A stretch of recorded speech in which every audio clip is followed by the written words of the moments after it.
my name is jELeeoo. This is my second channel, and welcome back to the weekly deep dive with jELeeoo. This week we are doing December 11th to the 17th. I actually remember this time. It's chilly out, really chilly out. So much so that I'm wearing a hoodie instead of a Hawaiian shirt. It's insane. Hooray! Anyways, as you can see, I'm excited because this deep dive is in the sandblasted corridors, which is actually a biome that I like. I see the drink is increased pickaxe damage and decide what the hell and get it.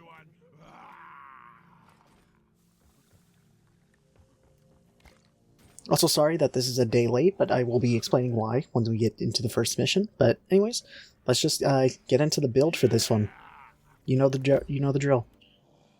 Actually, you know the gun, because I'm going gunner. As per usual, my armor build is 3112. For my grenades, I'm going with the cluster grenades. Zipline launcher is still 211. Shield generator is 123. Recharge time on pickaxe. For my secondary, I'm going with the Bulldog revolver with a 22311 build with the 6-shooter overclock. For my primary, I'm using the Hurricane rocket launcher. This weapon is really cool. The build I'm going for is 32121 with salvo module as my overclock. I also have plasma burster missiles, but I've never tried it. And honestly, the only overclock I've had is salvo module, so I'm just too used to it now. But yeah. Oh, and my perks are Deep Pockets, Resupplier, Born Ready, Iron Well, Dash. Good on me to remember. Anyways, this deep dive, we've been doing this for 5 weeks now, so for week number 6, I figured why not just fucking get into it. Here's me chewing on a candy cane because it's the holiday season. We're getting so close. Man, my wallet has recovered, but man. Anyways, just straight up getting into it, the first objective we have is mining some Morkite, which we're used to, but also killing dreadnoughts again, but this time there's more than one, so that's going to be pretty cool. I actually really like elimination missions. I think they're a huge breath of fresh air. I understand. It's rough, of course, irritating, and it gets everywhere. You said it, but I actually, that was just a little joke, because I actually really like this biome. It's so unique for this game. And honestly, these little air vents things, and sometimes a sandstorm will happen, and that's like the only bad things about this biome. Other than that, the terrain always breaks in one thing, always. And yeah, I like this biome. Anyways, for the first topic, I want to talk about the Game Awards, because that was yesterday, and that's why this video was late. Also, I've just been really busy this week and next week, and probably the week after that. It's always busy around the holiday season for me. But anyways, the Game Awards were yesterday. Had some fun watching it with friends, including Venforia, who I'm doing Pandora's Tower Let's Play with, and also Agent Random from Black Jupiter, who I don't know, he's a guy on YouTube who I'm friends with, and some other friends who don't do YouTube, but it was fun. And I specifically want to talk about because of course, with any award show, there is controversy because my thing didn't win and this thing won. But it's especially so because Expedition 33 was nominated this year for almost every category, and it won, I'm pretty sure, all but like one of the categories it was nominated for.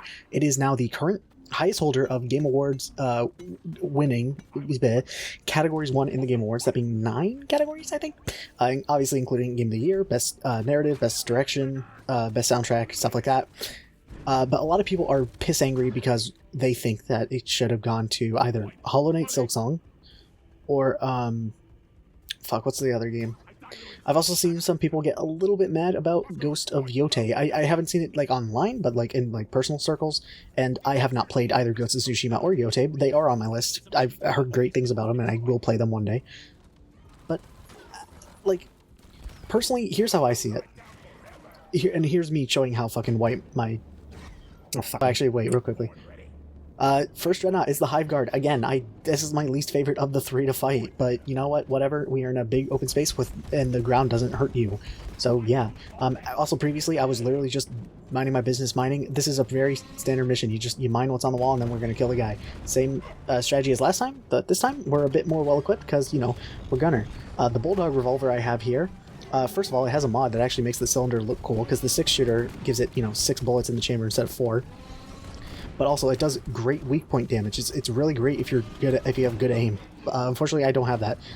And the Hurricane rocket launcher is like the rocket launcher from Half-Life 2, where you put your mouse controls where the rockets go. But with salvo module, if you hold down the left click, it just fires multiple rockets at once like a fucking shotgun, and I think that's fucking awesome.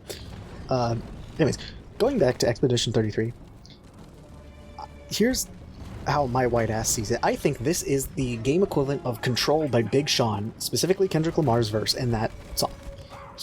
What this game is doing is being so fucking good that it is telling other games to either step up their game or quit. It is trying to raise the competition, but in a good way to make games better. Alright, and listen, I know that I'm glazing, but I'm gonna say, be real. When I played that game for the first time, I thought it was overhyped. I saw the glaze for it, and I'm like, surely it is not this good. I could not believe that the French would ever make something that get that high of praise. And then I played it, and yeah, I think it does deserve all that praise, because it really is just that good. Here I am just fucking... you. Yeah, fuck that guy. Here I am just telling Bosco to mine some stuff in preparation. We were getting to the next dreadnought.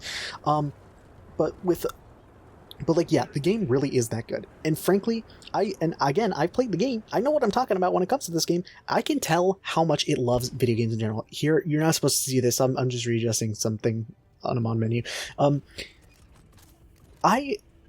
You can very easily tell if you played RPGs, like the classics, like, you know, fucking Chrono Trigger, Final Fantasy IX, fucking even Xenoblade, you can tell where it takes influence from. You can tell where the inspiration comes from, and you can tell that it comes from a place of love. Expedition 33 loves video games. It's a celebration of the medium in many ways. And I think it is a good thing that it is getting all this praise, and it is basically overshadowing other games, because I think it is good for other games to essentially rise to the occasion, to say, I want to be better than that. I think this is a case of good, healthy competition. And also, it is so cathartic for me to see Hollow Knight fans piss angry. I will absolutely admit, I don't want to tap the glass a lot, which is why I deleted a community post I made where I told Silksong fans to eat shit followed by a French flag emoji. I don't want to tap the glass, but at the same time, go fuck yourself. My game won. It feels so satisfying that game only won one award this year. But honestly, I really don't care. I haven't played it. I won't play it. So yeah. But you know, I liked Expedition 33, and I'm also glad they got a free update with new content. I haven't played it yet because, again, been really busy. Dude, where's your nest? The only thing I've played since last week's deep dive is just more of this with like friends, and then this for recording. So yeah, I've only played this in the last week, and a little bit of Xenoblade for collecting footage. But we'll talk about that soon-ish. But like on my main channel, you'll see.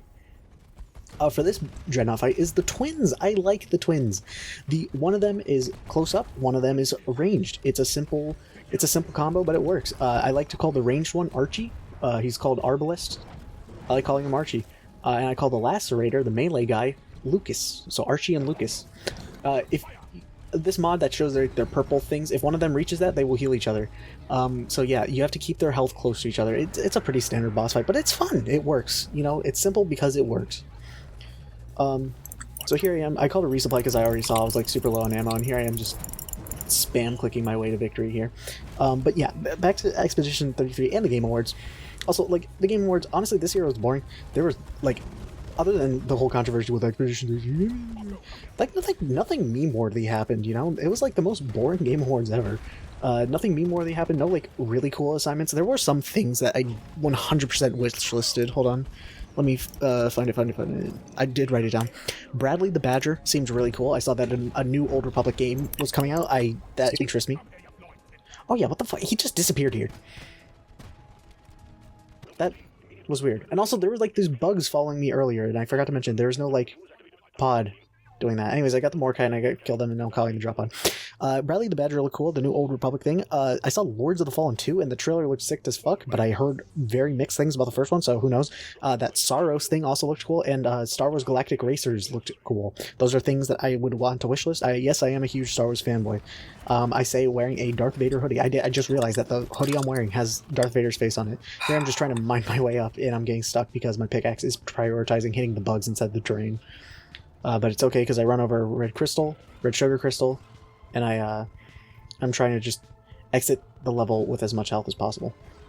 And I actually get that, so I'm on full ammo and full health when I leave because I trained the enemies around and I got them, sweetie.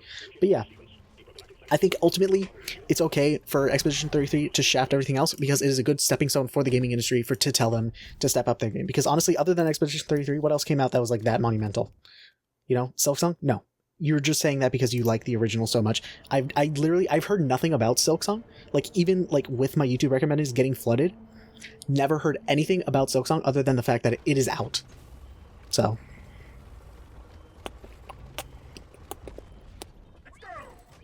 Anyways, this next mission is another Dreadnought, and the Mini Mule Salvage. Which we have done before, and we have to do 3 mini mules this time, which is a bit of a bruh moment. And oh god, I remember this fucking... I remember the PTSD flashbacks of, like, 12 hours ago. It's coming back to me. This mission was a lot. Anyway, so, you know, just getting shit done. Also, I hope you like my Bosco design here. He was kind of like... I made him Christmas colored. I gave him the bright red cape and it made him green. And anyways, fuck this cave.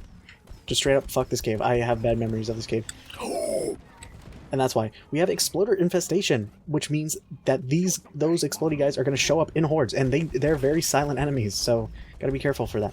But more importantly, this guy is also kind of an asshole. Don't like him. And I see all these enemies, so I pop down a shield, and I immediately just get to work on all of these things. This cave... You're going to see me getting harassed by enemies a lot. I hear a stalker in the background. We will not be seeing the stalker for a while, but keep that in mind. Anyways, I see some things, sniping some things, mining some things, shooting some things. It's a lot. Anyways, on to the actual thing I want to talk about. I want to talk about my dog. I love dogs. I've always been a dog lover. Not to say I hate cats, because I love cats too. I just like dogs more. And also, one of my family members is allergic to cats, so I can't have one. But, you know, maybe one day if I ever move out when the housing market recovers, I might be in possession of a cat, you know, maybe. You know, my friends have cats and I love those cats. But this isn't about cats, this is about dogs, specifically my dog. And I'm going to break the rule of, like, no extra editing other than the raw audio and footage, and I'm going to show pictures. This is my dog. She's really cool. Her name is Sterling. I love her, like, super dearly. She's 12. And you may notice in some of the pictures that her eyes are like looking a little bluish, and that is because she has cataracts and she is blind as fuck, to the point where, like, even if we got rid of her cataracts, it wouldn't change anything because her, like, retinas, corneas, whatever they're called, are just completely shot. She's 100%, she cannot see. And I want to talk about that, having a blind dog, because I don't know, it's weird because, you know, for most of her life she wasn't blind. She only okay okay, I saw a bunch of exploders. Just like you. This sucks. It's always a cave leech. It really is. So I got caught off guard by a cave leech, and then Bosco took way too long to get his fucking ass over there to save me. It's always a cave leech. As you can see, I'm just constantly getting harassed this entire mission. But anyways, my dog lost her sight, and I want to say early 2023, late 2022. Like, it was recently. Like, her eyes just all of a sudden decided to become blue. What if it was blue now? I'm blue, I'm a diva, but and, you know, it was a bit of a shock, because, like, you know, what the fuck? And unfortunately, yeah, she can't see. So I had to deal with her, like, seeing her constantly walk around my house very cautiously, like, well, at first carelessly stepping into things, and then very cautiously taking things step by step. But now it has also been a little inspiring to see her like, you know, she knows the layout of our house well. She's like, we've never moved. She's always been in this house. And it is very comforting, actually, to see her get so used to it that she doesn't need to take cautious steps anymore. She knows her way around. Every now and then, she might, like, casually bump into something, but at other times, she'll take a very sharp 90-degree turn, like, mere millimeters away from bumping into something. She's gotten very good at knowing the layout of not only our house, but, like, our little surrounding block when we take her on walks. She obviously wants to go way beyond her knowledgeable range, and I let her, you know. I let her walk. She likes getting her outside time. And it's inspiring. It's nice to know that she has gotten used to it. But at the same time, it makes me worry, because I have to give her eye drops every day. She needs them twice every day, once every 12 hours. She needs eye drops on both of her eyes, and then she has like a special one on her left eye, because originally we had eye drops to keep her like pressure. Yeah, another fucking cave leech. This one Bosco escapes me though. The first eye drops were to keep her cataracts from going up, but that didn't work. So now we are giving her eye drops to actively make them go down, and they actually worked. There was like the vet gave us like an eye pressure checker thingy, and said like 40 is the range where like she would have to be put down, and she was at like, when this all started, she was in like at like 15, and then they went up to like 20 and 30, and that gave us a shock. And then he gave us new eye drops, and they dropped back down to like 15, which was like, so like after like 3 months of use. So like they were working, it was very good. But now her left eye specifically has gone up, so we need to deal with that. I should also mention that this is just like, it's something to do with her breed. These guys are fucking on my ass. Bless you. But yeah, and like, it scares me. It scares me knowing that the number has gone up, because we've been with these new eye drops for like a month. The checkup's gonna be in like February, or late January. It's scary, you know, because she's 12. I've been with her entire life. I love her so dearly, you know. She means a lot to me. And I know, like, when that day comes... Please don't hide guard. Oh, thank God. I won't be okay. Thank God. No, thank goodness. Moving on. Distracting myself from this dreadful topic. Here is the Glyphid Dreadnought. Just flat out Dreadnought. Because before elimination missions, this guy was just a rare 4% chance of spawning. And he was pretty cool. And he's just a very straightforward fight. You break his armor, you do damage, his armor regenerates, you repeat the cycle until he's cool. But I really like this fight. Also, he has like a little bomb attack that might spawn like a swarmer, but like that thing right there, that lands and it'll spawn a swarmer, but like, who cares? And here I am strategically right-clicking on him with my ping to tell Bosco to fucking get shit done. Here I am getting harassed by literally everything while I'm trying to fight this guy. Fuck those fucking exploders. But yeah, I think this is a fun fight. I like it. It's very straightforward, but it's dynamic on higher difficulties. Like on Has 4 and 5, it actually is pretty fun. Especially when I can pull off a salvo module like that. Molly's getting right next to him. But yeah, my dog is blind, you know? It's kind of scary. It's also, you know... I also know that, like, I'll never get to see her freak out at her own reflection again, which, like, you know... I mean, she hasn't done that since she was a pup, but... Still, you know... It's weird thinking, like, she can't see me. She only recognizes me by sound and smell. I don't know, it's so weird. There I am saluting Bosco. And then here I am preparing the uplink. But yeah, anyways, this whole like blind dog thing, it also got me thinking, what would it be like to take care of a deaf dog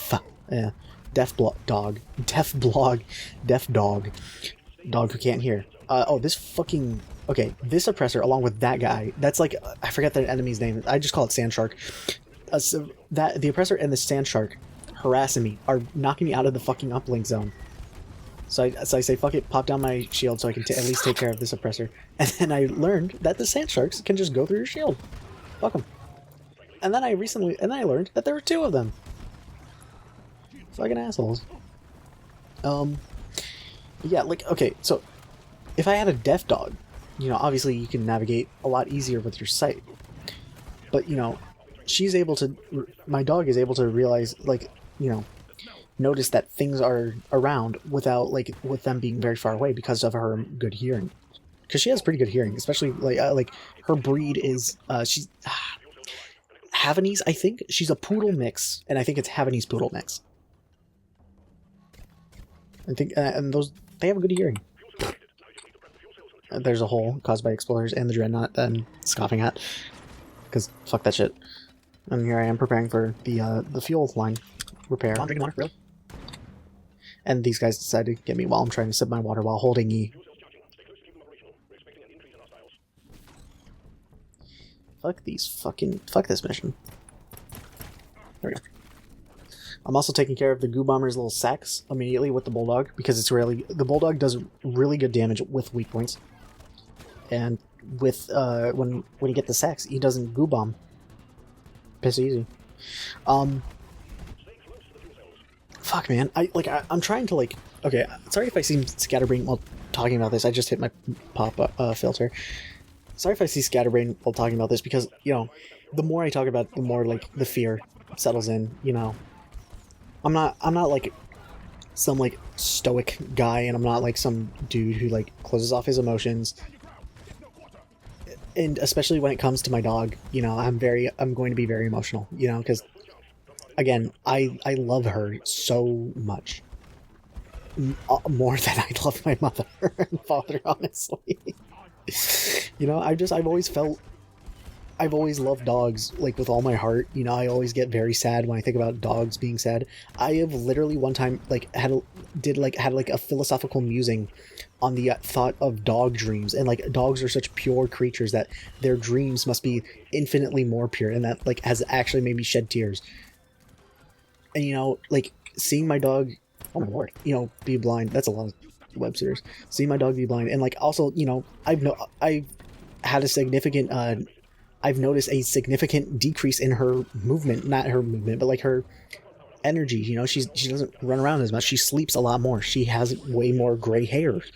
It's scary, you know, but I guess that's life, and I guess this is me, like, venting to, like, come to terms with that and accept it. And, you know, she's still 12. She definitely has a good amount of years left. She's a very small dog. You know, she's not fortunately, she's not an unfortunate breed that was, like, cursed to, like, live, like, 10 years, like some of the bigger dogs. My voice is cracking a lot. I'm very tired. I had a busy day. I had to go to the store. I had to spend 2 whole hours in Walmart. God, do you know how hard my life is? Anyways, here I am, standing back a little bit to chew on that candy cane some more. There we go. Because I was dealing with a wrapper. Okay, this isn't actually the topic I want to talk about, but fuck it. Candy cane wrappers are actually so annoying. Fuck Mission Control for saying that he doubts I'll make it past 13.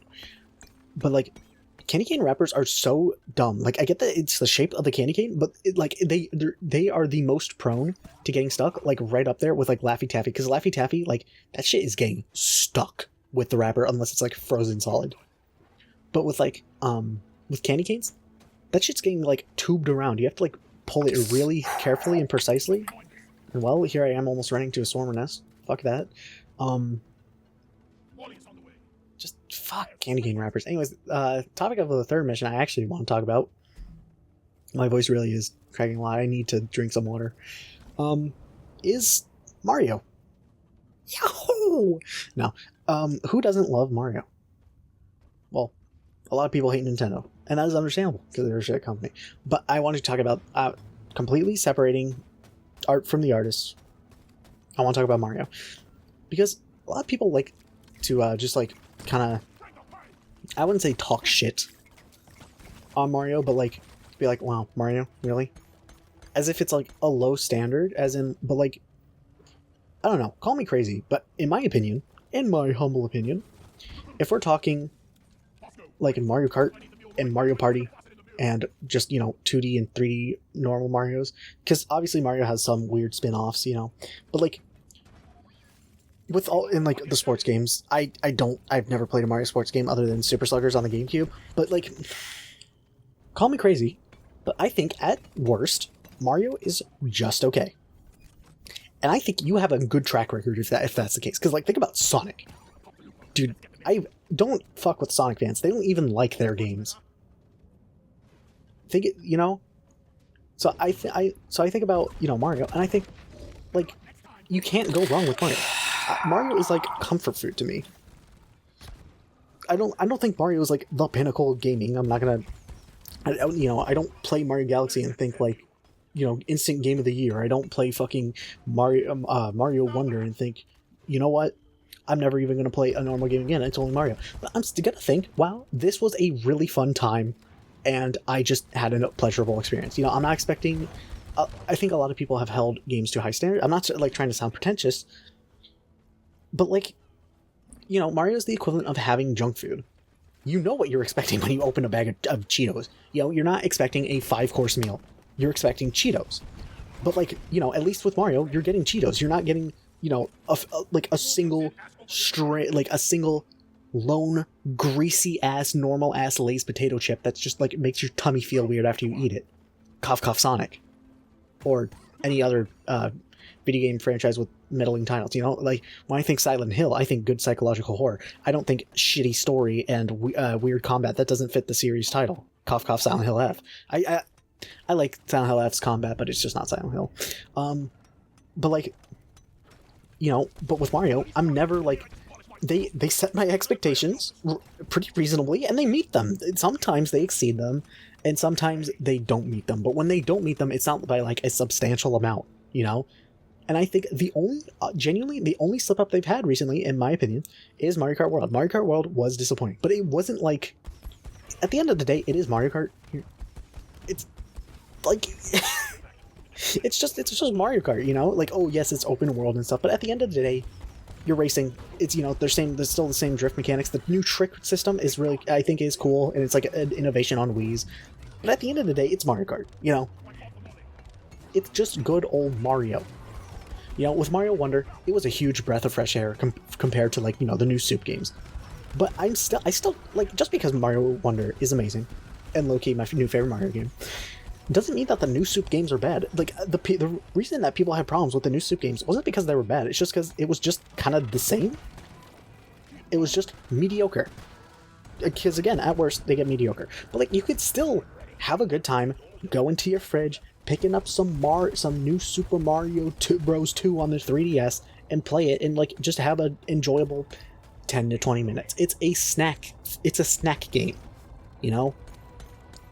And I never in my life have I understood why Mario gets shit. Why Nintendo gets shit, I absolutely understand. They make such shit fucking games to the point where they have to patent their certain concepts, so people will try to not make to deter people from making games that are just that, but actually good. But I guess that's like more Game Freak's problem. But still, you know, they fucking DMCA strike fucking everything. You know, you can't. I swear to God, Shiggy Miggy himself came to New York to talk to Luigi Mangione because he was infringing on Nintendo's copyright. But like, fucking, I don't understand why Nintendo does it, but they do make good games, you know? And like, it's not a Mario game, but like, Donkey Kong Bonanza, same development team as Mario Odyssey, same formula. Like, it's not. I did not think for a second that it would get Game of the Year, nor did I think it would, nor was like ever in my mind did I think, oh yeah, I can be okay with Donkey Kong Bonanza being Game of the Year. But I can understand, like, why it's nominated for Best Family Game, Best Action Adventure Game. I'm pretty sure it won Family Game, but not Action Adventure Game, which is weird because, like, it's like, it's barely even multiplayer, which makes no sense to me, but whatever. But, like, you know, it's just a fun time. The game is fun. It feels good to play, you know? The controls are nice. The gameplay is just fun. Who gives a fuck about the story? But, like, it is just a fun game. And also, with Mario and, like, Donkey Kong and, like, the pretty much their main IPs that aren't Metroid or Zelda. Basically, like, with Mario, Donkey Kong, and I guess Kirby too, if you want to count that as Nintendo, even though it's like Sakurai's thing more. But still, like, I also love that, like, they're not a time sink. Like, with Deep Rock, I am always, like, going to sink in at least an hour when I launch it up. Guaranteed. But with, and like, with Expedition 33, you know, when I play that game, I have to fucking lock in, and, like, sometimes I'll, like, play once a week, but that one time I play a week, I'm playing for like 6 hours straight. But with Mario, I can just pick it up, play for like 20 minutes, and have a good time and get back to what I was doing. You know? There are other games like that, of course. But like with Mario, yeah, it's just like I at least know what I'm going to get. Because like I'm not trashing Celeste, but I've never played the game before, and I've considered playing it, and like it's on my wishlist and all that. But like I've never played the game, and I don't actually know that much about it. So for all I know, I could not like the game. I could just hate it, right? But with Mario, I know what I'm getting. It's fucking Mario. Again, not to trash Celeste. I haven't played it. I will one day, and maybe like it, probably like it. It's fucking... It seems cool. I just don't know. I literally know nothing about it. Whatever. I'm going Scarab. Whatever. Anyways, yeah. Just Mario's Mario. It's always dependable. This isn't a defense of Nintendo, but, Mario's Mario, and I like Mario. It's nice, fun, dependable. Anyways... That was just a smooth ass deep dive aside from that cave leech thing. But yeah, fuck yeah. Thank you all for watching. I really have nothing else to say, but so yeah, thank you all for watching. If you want me to talk about something that you want me to talk about, leave a comment below. And yeah, I will see you guys all later.